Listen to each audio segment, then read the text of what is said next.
बृहत वाङ्मय में कहा गया है, पंचाशव परिणनाया तिगुत्ता छसु संजया पंच निगहना धीरा निगंथा उज्जुदंशिणो। एक शब्द आता है जैन वाङ्मय में, आश्रव।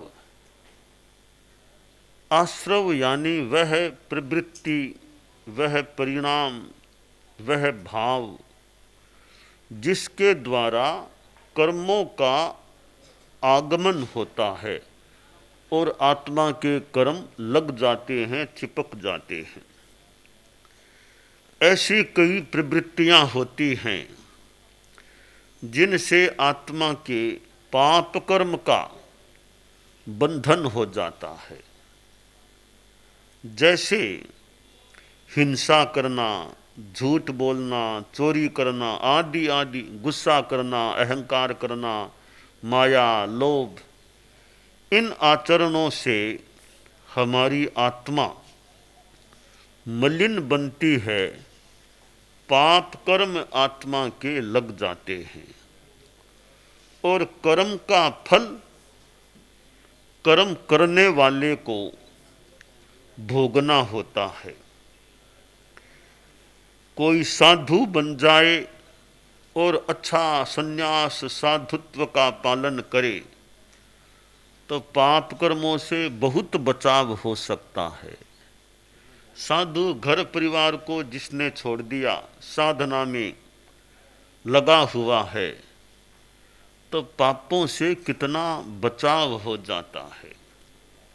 परंतु सारे लोग साधु बन जाएं, यह आशा भी अति आशा हो सकती है, संभावना कम है।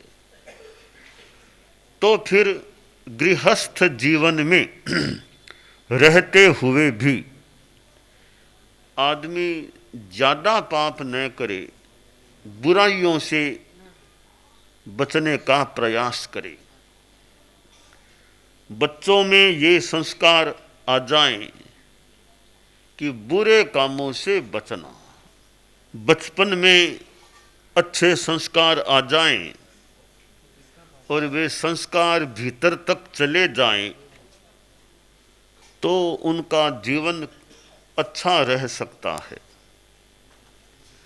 आज विद्यालय, महाविद्यालय, विश्वविद्यालय कितने हैं। विद्यालय तो जगह जगह गांवों में या गांवों के बाहर मिलते हैं, महाविद्यालय भी कई जगह मिलते हैं और कहीं कहीं यूनिवर्सिटीज, विश्वविद्यालय भी मिलते हैं। तो कितना यह ज्ञान के आदान प्रदान का उपक्रम चलता है। भूगोल, खगोल, मैथ्स, साइंस, फिर अनेक भाषाएं, इंग्लिश, हिंदी आदि आदि, ये चीज़ें विद्यार्थियों को पढ़ाई जाएं, इनकी भी उपयोगिता हो सकती है, आवश्यक हो सकती है। इसके साथ साथ बच्चों में अच्छे संस्कार आएं, उनमें ईमानदारी के प्रति रुझान बढ़े, अहिंसा की भावना बढ़े, नशा न करने का संकल्प उनमें रहे, विनयशीलता हो और साथ में बुद्धि भी अच्छी हो, ज्ञान अच्छा हो, तो वे बच्चे कितने उपयोगी और कितने समाज के लिए, परिवार के लिए भी अच्छे बन सकते हैं। तो विद्या संस्थानों में यह प्रयास भी चलता रहे, चलता भी होगा, कुछ कुछ हो सकता है अच्छे ढंग से चलता रहे, और कुछ अध्यात्म, योग, मेडिटेशन, ये चीज़ें भी कुछ चलती रहे विद्यालयों में, महाविद्यालयों आदि में। तो एक बच्चों में संभवतः अच्छा विकास होने की संभावना बन सकती है। वे एक बच्चे में ईमानदारी का भाव है तो वह कितना विश्वसनीय बच्चा बन सकता है। अब संस्कार देने का प्रयास करें तो उपदेश देने से, प्रेरणा देने से कई बातें बच्चों के भीतर तक जा भी सकती है। शिक्षा किस लिए? लर्निंग फॉर अर्निंग, कमाई के लिए शिक्षा।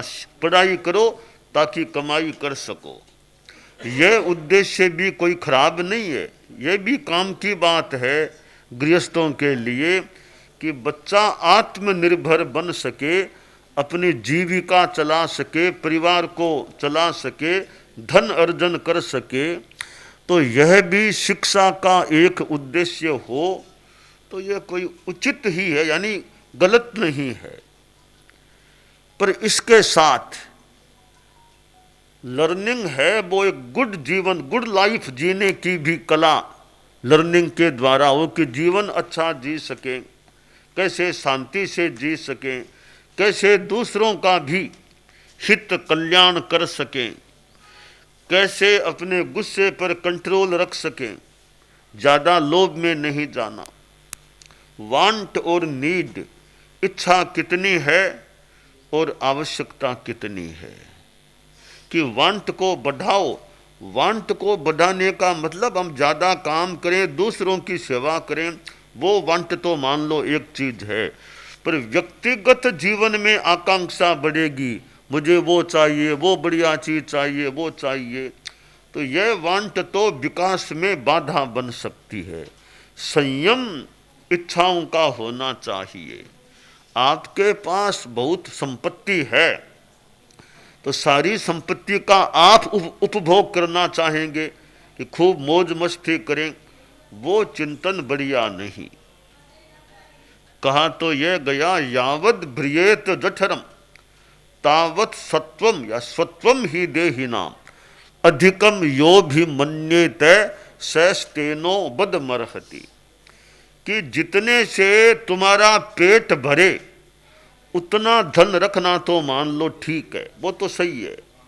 इससे ज़्यादा तुम संग्रह करते हो, बात तो कड़ी कह दी गई कि ज़्यादा संग्रह करे, ज़्यादा अभिमत करे, वो चोर है, उसकी पिटाई होनी चाहिए। कि ज़्यादा संग्रह, कि तुम इतना संग्रह क्यों करते हो, यानी कि तुम्हारा जीवन चले उतना पास में रखना तो ठीक है, बाकी तुम आसक्ति से, लोभ से, मोह से ज़्यादा संग्रह क्यों करते हो। तो यह परिग्रह की चेतना है कि वांट कितनी है, नीड कितनी है। आपका काम 2 पेंसिल से, 2 पेन से आराम से 1 महीने तक काम चल सकेगा, तो 5 पेन क्यों इकट्ठा करते हैं। आपका 2 ड्रेस, 3 ड्रेस, 4 ड्रेस 1 साल के लिए पर्याप्त है, 15 ड्रेस खरीद करके क्यों रखते हो। तो भी अनावश्यक संग्रह क्यों करें या मोह क्यों करें। तो वांट और नीड, बच्चों में यह धारणा बने भी कि वांट और नीड, आवश्यकता कितनी है और आकांक्षा कितनी है। तो ये आवश्यकता और आकांक्षा जो जो मिलता है, और आगे आकांक्षा, और आगे आकांक्षा बढ़े, तो यह आकांक्षा विकास में बाधा है, यह दुख का कारण बन सकती है। लोभ है वो दुख का कारण है, कामना ज़्यादा है, लालसा वो दुख का कारण है। संतोष कर लेंगे तो शांति रहेगी, मन में समाधि रह सकेगी। वो लड़का बाजार में चला गया, माँ ने कहा एक छत्ता खरीद के लेके आओ, आजकल धूप बहुत है, गर्मी है, कभी वर्षा हो जाती है, छत्ता लेके आ जाओ, तुम्हारे कहीं स्कूल जाओ तो छत्ता साथ ले जाया करो, तो वर्षा आ जाए तो तुम्हें सुरक्षा हो जाएगी। तो बच्चे को पैसे दे दिए, कुछ के बाजार जाओ छत्ता लेके आ जाओ। बच्चा बाजार में गया, एक छत्तों की दुकान थी जहाँ छत्ते मिलते थे, छत्ते मिलते थे। दुकान में गया, बोला अंकल जी एक छत्ता दे दो। कोई पैसा लाओ, पैसा तो दो। तो कितना पैसा लोगे एक छत्ते का?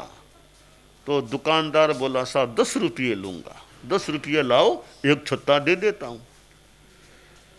तो कहा 10 रुपये तो बहुत ज्यादा है, इतना तो मैं नहीं दूंगा, कम करो पैसा।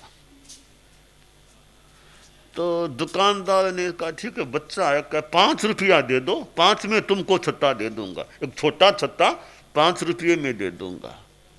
कहा ना ना 5 तो नहीं दूंगा, ज्यादा ही है। 2 रुपया दे दो, 2 रुपये में तुमको छत्ता। कहा ना 2 भी नहीं दूंगा। तब दुकानदार ने सोचा ये बच्चा बार बार वो करता है, ये हमारे ही पड़ोस का ही बच्चा है, हम लोग पड़ोस में, इसका पिता तो मेरा मित्र ही है, वैसे इसको फ्री में ही दे दूं, क्या खास बात, हमारे पड़ोस का है, इसके पिता मेरे मित्र भी हैं, तो बिना पैसे ही दे दूं। तो दुकानदार बड़े अहोभाव से बोला कि ठीक है, तुम फिर बार बार कम कम करते हो दाम को, तो लो मैं तुम्हें फ्री में दे दूंगा एक छत्ता। कि फ्री में दोगे तो 2 छत्ते लूंगा, फिर मैं फ्री में 2 लूंगा फिर। अब यह आकांक्षा, वांट, नीड है। तो यह नीड और वांट में अंतर हो जाए, आदमी संतोष का जीवन जिए। कितना ही मिल जाए, संतोष नहीं है तो फिर आगे से आगे कामना है, और कामना पूरी नहीं होती है, फिर दुख हो सकता है, गुस्सा भी आ सकता है। इसलिए इच्छाओं का सीमाकरण आदमी को करना चाहिए। कोई भी बात में संतोष आ गया, हमारे साधु भिक्षा के लिए जाएं, कभी आज तो रोटी, बाजरी की थोड़ी रोटी मिली है, गांव में राबड़ी मिली, इसमें संतोष, जो मिल गया उसमें संतोष। और इच्छा मत करो वो चाहिए वो चाहिए, जो तुम्हें मिल गया भिक्षा में, फुल्का मिल गया, साग बस आ गया, खा लो आराम से, ज्यादा इच्छाएं मत रखो। तो संतोष है तो सुखी, संतोषी नर सदा सुखी। संतोष है तुम सुखी रहेंगे, वरना कामना रहेगी, वो चीज वो नहीं मिली, वो नहीं मिली, वो नहीं मिली, दिमाग में यह कामना का चक्र चलेगा, आदमी दुखी बन सकता है। इसलिए यह एक संतोष और लोभ, ज्यादा लोभ मत करो। जीवन को चलाने के लिए जितना चाहिए उतना तुम्हारे पास है, जो प्राप्त है वो पर्याप्त है, इतना है मेरे पास, और आए तो ठीक, न आए तो ठीक। और मान लो आ भी गया, खूब पैसा आ भी गया, तो पैसा मिला है तो ऐश आराम, उसमें पैसे का व्यय नहीं करना चाहिए, पैसे को खर्चने में संयम रखे। एक तो व्यक्तिगत सुख भोगे आदमी, वो मंगाओ, एक पैसे का भी संयम कि मैं अनावश्यक भौतिक चीज़ों में पैसे का व्यय नहीं करूं, यह पैसे का भी संयम। कभी दुनिया में और कितने गरीब लोग होंगे आज जिनको पूरी रोटी भी नहीं मिलती है, ऐसे लोग भी दुनिया में होंगे। तो मैं अकेला ठाट बाट मस्ती करूं, वो कितने लोग तो आज भूखे रह रहे होंगे। तो मैं खैर वो भूखे हैं कि नहीं, मैं अपना संयम रखने का प्रयास करूं। और जो पैसा कमाते हैं उसमें ऑनेस्टी है या नहीं, बेईमानी से कमाया गया पैसा, 2 शब्द आए बताए गए, अर्थ और अर्थाभास। न्यायोपार्जितम धनम अर्थ है, अन्यायोपार्जितम धनम अर्थाभास है। न्याय नीति से कमाया गया पैसा तो अर्थ है, अन्याय अनीति से कमाया गया पैसा अर्थाभास, वो पवित्र पैसा नहीं है। तो घर में पैसा आए, अपवित्र पैसा नहीं आना चाहिए। धोखाधड़ी करके, ठगी करके पैसा कमा लिया, वो पैसा खराब पैसा है। ईमानदारी से आपने कमाया है, वो पैसा निर्मल पैसा हो सकता है। तो यह परिग्रह है, उसको अर्जन, जो परिग्रह का अर्जन होता है उसमें नैतिकता, ईमानदारी रहती है, तो वो पैसा एक बढ़िया निर्मल पैसा है। धोखाधड़ी का और बेईमानी का पैसा है वो मलिन पैसा होता है, गंदा पैसा होता है। तो पैसे के अर्जन में नैतिकता हो और पैसा जो आ गया उसके उपभोग में संयम हो, कि मैं अपना संयम रखूं। पैसा है, फिर भी हमारे जैन धर्म में 12 व्रत हैं, उनमें 2 हैं, 5वां व्रत है इच्छा परिमाण, कि इच्छाओं की सीमा रखो। 7वां है भोगोपभोग परिमाण, अपने व्यक्तिगत जीवन में भोग उपभोग में संयम रखो। तो यह हमारा अपना संयम, खुद का सेल्फ कंट्रोल, इच्छाओं का परिसीमन। अब जितनी इच्छाएं कम रहती है आदमी सुखी रहता है, शांति में रहता है। इच्छाओं को पाल लेंगे कि उसको इतना मिल गया मुझे नहीं मिला, अब ये ईर्ष्या, उसको मिल गया और मुझे नहीं मिला, उसको मिल गया इसका भी दुख है, उसको क्यों मिल गया। तो हमें अपने जीवन में दूसरों को सुखी देखकर दुखी नहीं बनना चाहिए, दूसरों को दुखी देखकर सुखी नहीं बनना चाहिए। कि दूसरा कष्ट में है मैं खुशी मनाऊं, ये ठीक नहीं। मतलब दूसरों के दुख से मैं सुखी क्यों बनूं, दूसरे सुखी हैं तो उसको लेकर मैं ईर्ष्या क्यों करूं। मैं अच्छी बात है उसको मिल गया, उसका अपना भाग्य है, तो मैं परेशान क्यों होऊं, उसको अच्छा मिल गया। तो हम दूसरों के सुख में ईर्ष्या न करें, दुखी मन में दुखी न बने, प्रमोद भाव रखें कि प्रमोशन हो गया, कि उसका हो गया मेरा नहीं हुआ। भाई उसका हो गया, इसको लेकर तुम दुखी क्यों बनते हो। ठीक है तुम्हारा भी कभी हो जाए कोई बात नहीं, उसका हो गया और मेरा नहीं हुआ, इन दोनों बातों को लेकर आदमी दुखी बन जाए वो बड़ी हानि। ठीक है कभी प्रमोशन हो गया कभी नहीं हुआ, मन में शांति रखो, समता रखो, धैर्य रखो, तो हमारे जीवन में सुख रहेगा। मन में वो आएगा उसका प्रमोशन हो गया मेरा नहीं हुआ, उसका हो गया मेरा नहीं हुआ, तो दिमाग में परेशानी आएगी, दिमाग में शांति कम रहेगी, ऐसा संभव है। इसलिए कि ईर्ष्या का भाव मत रखो, अपना अपना भाग्य है, भी प्रमोशन भी हो गया उसका उसका अपना भाग्य होगा, मेरा भी कभी हो जाए, मान लो नहीं भी हो तो कोई बात नहीं, जो मिल गया उसमें मैं अपना संतोष रखूं। मैं सेवा देने का प्रयास कितना करता हूं, मेरा काम मुझे अच्छी सेवा का मौका मिले तो सेवा करूं, ये मुझे प्रमोशन हुआ कि नहीं हुआ इसमें ज़्यादा भावना न करूं, परेशान न बनूं। न हुआ प्रमोशन तो भी शांति, हो गया तो भी शांति, न हुआ तो भी शांति, यह शांति की भावना रहती है। हमारे भारत में, भारत देश में कितने संत लोग हुए हैं, कितने महान महान ऋषि हुए हैं, और आचार्य श्री तुलसी भी 20वीं सदी में हुए थे, अणुव्रत आंदोलन उन्होंने चलाया था। फिर आचार्य महाप्रज्ञ जी हमारे गुरु हुए थे, पहले गुरु तो आचार्य तुलसी हमारे पहले गुरु, फिर आचार्य महाप्रज्ञ जी, और उन्होंने भी एक जनता में यह अहिंसा की बात, संयम की बात, ये अपरिग्रह के संदर्भ में बातें जो रखी थी। वैसे हमारे सबसे पहले गुरु आचार्य भिक्षु हमारे तेरा पंथ में हुए थे, तो वे भी महान, एक उनका अपना सिद्धांत, दर्शन, साधना, तपस्या, संन्यास। तो ये जितना आदमी त्याग का जीवन जिएगा सुख रह सकेगा। कि संस्कृत में कहा गया है न ही राग समम दुखम न ही त्याग समम सुखम। राग, लालसा, लोभ ये तो बड़ा दुख है, त्याग है वो बड़ा सुख है। त्याग है बस, हमारे संत लोग हैं कि पैसा रुपया नहीं रखना, हमने जीवन भर के लिए संन्यास साधुत्व लिया है, तो ये नियम है अपरिग्रह का, साधु के पास 1 रुपया भी नहीं मिलना चाहिए। रुपया क्या, 1 पैसा भी साधु के पास नहीं मिलना।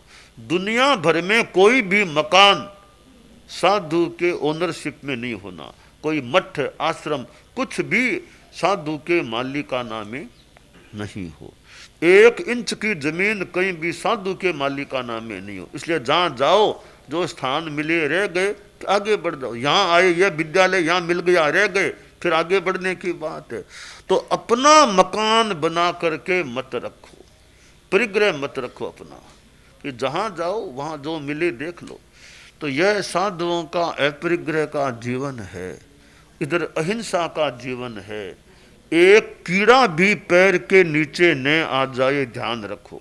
चलो तो देख देख कर चलो, चिंटी मकोड़ा भी तुम्हारे पैर के नीचे आकर न मर जाए, इसकी सावधानी रखने का प्रयास रखो। और रात को अंधेरा हो तो जमीन को पूंज करके चलो, कोई कहीं अंधेरे में कोई जीव जंतु हो तो ताकि पूंज लो कोई जीव जंतु पैर के नीचे। यह साधुओं का बहुत त्याग तपस्या अहिंसा का जो जीवन है। तो आज यहाँ आना हुआ है राजेंद्र नगर में, और यहाँ ये विद्यालय और कलेक्टर साहब का भी आना है। आज पहले भी आए थे, आज फिर आ गए हैं। तो ये जो जीवन में साधना जितनी रहे, संयम तप रहे, तो वो अच्छी बात है। और जिस जो दायित्व मिला हुआ हो उस अपना कर्तव्य का पालन करना भी एक आदमी का, जो कर्तव्य मिले, जिसका जो ड्यूटी है, कर्तव्य है। इंग्लिश में जो कहा गया कि लोकतंत्र में भी कर्तव्य का पालन महत्वपूर्ण है, डिसिप्लिन महत्वपूर्ण है।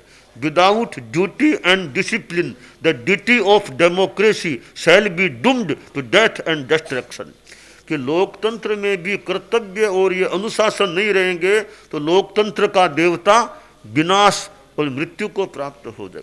इसलिए लोकतंत्र है तो इसका मतलब यह नहीं चाहो वैसा करते रहो, अनुशासन डिसिप्लिन जरूरी है।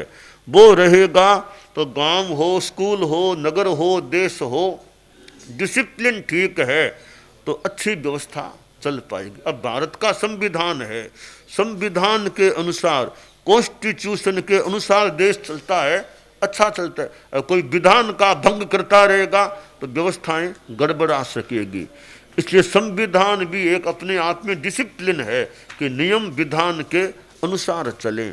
तो जिस संगठन का, जिस संस्था का जो विधान है, नियम है, उसका आदमी ध्यान रखे, अपने कर्तव्य के प्रति जागरूक रहे। मेरा ये कर्तव्य है, एक पियोन का अपना कर्तव्य है, प्रिंसिपल का अपना कर्तव्य है, शिक्षक का अपना कर्तव्य है, कलेक्टर का अपना कर्तव्य है, राष्ट्रपति का अपना अपना कर्तव्य है। जिसका जो कर्तव्य है उसके प्रति आदमी जागरूक रहे। माता पिता का अपना कर्तव्य है, संतान का अपना कर्तव्य है। तो हम कर्तव्यों के प्रति जागरूक रहते हैं तो हमारा जीवन, हमारा व्यवस्था क्रम ये अच्छा रह पाएगा। कर्तव्यों के प्रति जागरूकता नहीं है, कर्तव्य का पालन नहीं करते हैं तो फिर गड़बड़ी, अशांति, दुख, समस्याएं पैदा हो सकेगी। इसलिए अपनी ड्यूटी, अपने कर्तव्य के प्रति हम जागरूक रहेंगे, कर्तव्य का अच्छा पालन करेंगे तो हमारा जीवन, हमारा परिवेश, हमारा समाज, हमारी संस्था, हमारा जिला जो भी है वो अच्छा रहने की संभावना बन सकेगी। तो इसलिए जो कहा भी विदाउट ड्यूटी एंड डिसिप्लिन, कर्तव्य और अनुशासन के बिना यह लोकतंत्र का देवता भी विनाश को प्राप्त हो जाएगा। तो राजतंत्र हो या लोकतंत्र हो, अनुशासन संयम तो कर्तव्य निष्ठा सब जगह मानो एक काम की चीज होती है। आज यहाँ विद्यालय में, राजेंद्र नगर में आना हुआ, विद्यालय में खूब अच्छा चले, विद्यार्थियों में अच्छे संस्कार आते रहें। ओम बरा।